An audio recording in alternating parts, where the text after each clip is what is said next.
दोस्तों, मैं हूं आपके साथ साक्षी और आप देख रहे हैं नेक्स्ट 9 लाइव। उत्तर प्रदेश में योगी आदित्यनाथ सरकार के दूसरे कार्यकाल के 70 दिन के भीतर कई ऐसे फैसले ले गए हैं जिसने सरकार की तेज गति को सामने ला दिया है।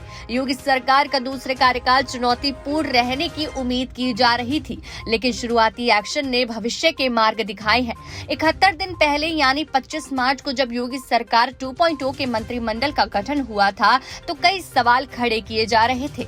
मनपसंद मंत्रिमंडल न होने से लेकर कई प्रकार की बातें सामने आई, लेकिन 37 साल बाद एक दल के दोबारा सत्ता में वापसी के पीछे चेहरे बने योगी आदित्यनाथ के निर्णयों ने साफ कर दिया कि इन तमाम विवादों के उत्तर प्रदेश में नेतृत्व का चेहरा वही है। योगी सरकार ने सरकार की शुरुआत के साथ ही मुफ्त खाद्यान्न योजना का 3 माह बढ़कर बड़ा तोहफा दिया।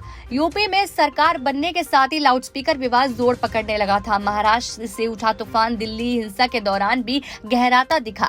दिल्ली की मंगोलपुरी में हिंसा के दौरान लाउडस्पीकर का मामला जैसे ही जोर पकड़ा, यूपी में से लेकर बहस शुरू हो गई। इसके बाद सीएम योगी आदित्यनाथ ने आदेश जारी किया और धार्मिक स्थलों पर लगे लाउडस्पीकर की आवाज परिसर से बाहर नहीं जानी चाहिए।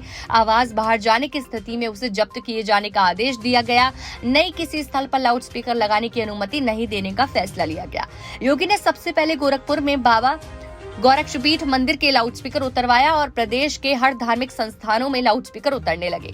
पीएम नरेंद्र मोदी ने भी विधायकों के साथ बैठक में इसकी तारीफ की थी। योगी सरकार ने कार्यकाल की शुरुआत में माफियों पर कार्रवाई शुरू की। यूपी चुनाव के दौरान सीएम योगी ने पश्चिमी यूपी के कई जनसभाओं में कहा था कि हम मई जून में भी शिमला बना देते हैं।